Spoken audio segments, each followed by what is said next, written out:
Well, we got very big news yesterday from Margaritaville at Sea, a smaller cruise line, but big indeed, as they're getting a new ship next year. So let's dive right in and take a look at this brand new ship that they're going to be, well, I say brand new.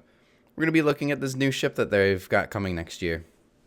What's going on, everybody? My name is Brandon. If you like cruise news, cruise vlogs, and ship tours, make sure you hit that subscribe button down below and hit that notification bell to be notified every time we upload a new video.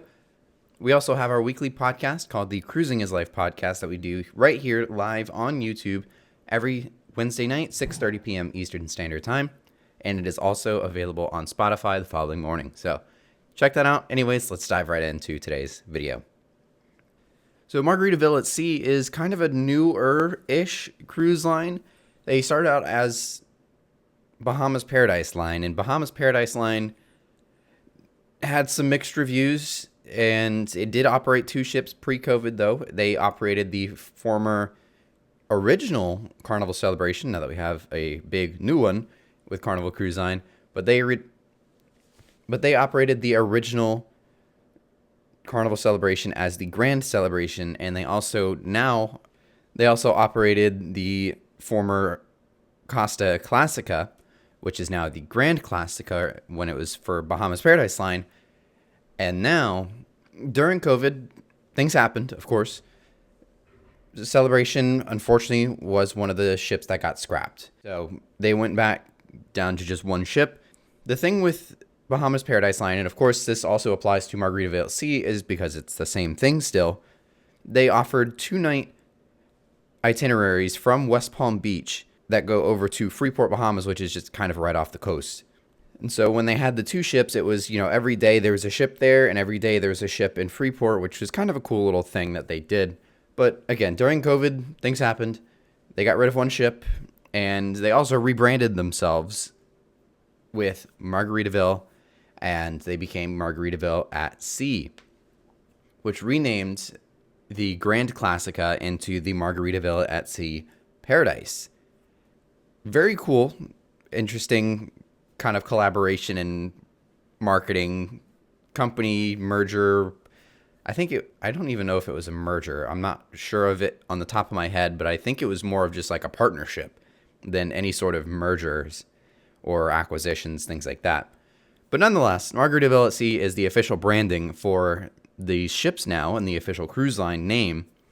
So they've been doing pretty well. There's a lot of reviews out there for the Paradise. It's definitely not the highest reviewed ship out there. Just going to be completely open and honest. I have not been on the ship, so I can't really attest to it. But so I would say do your research. Most of you guys, if you're familiar with this channel, you know how I am. I just go on a ship to check it out, see how it is. I don't really care. As long as I'm on a cruise, I don't care.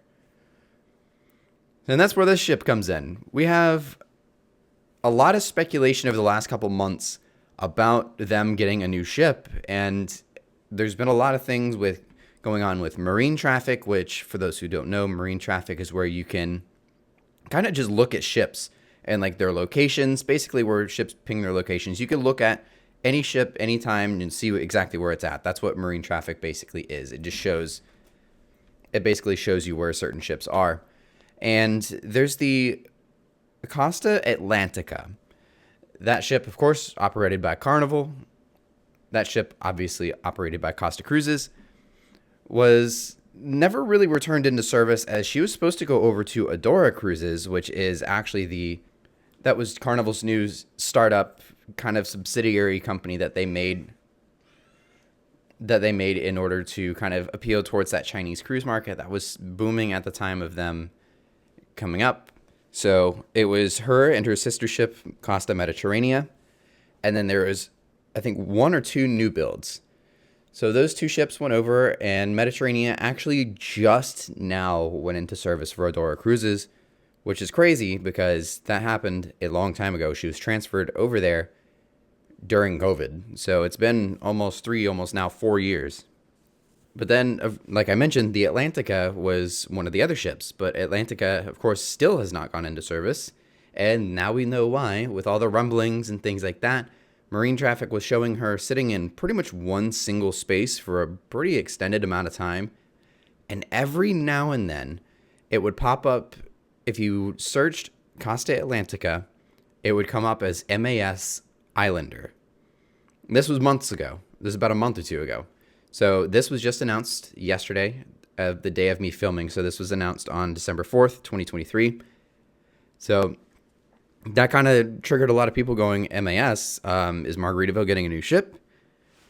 And lo and behold, they never really confirmed anything for a while, but it was all but confirmed that yes, they're getting a new ship. They're getting the Costa Atlantica and turning it into the Margaritaville at Sea Islander.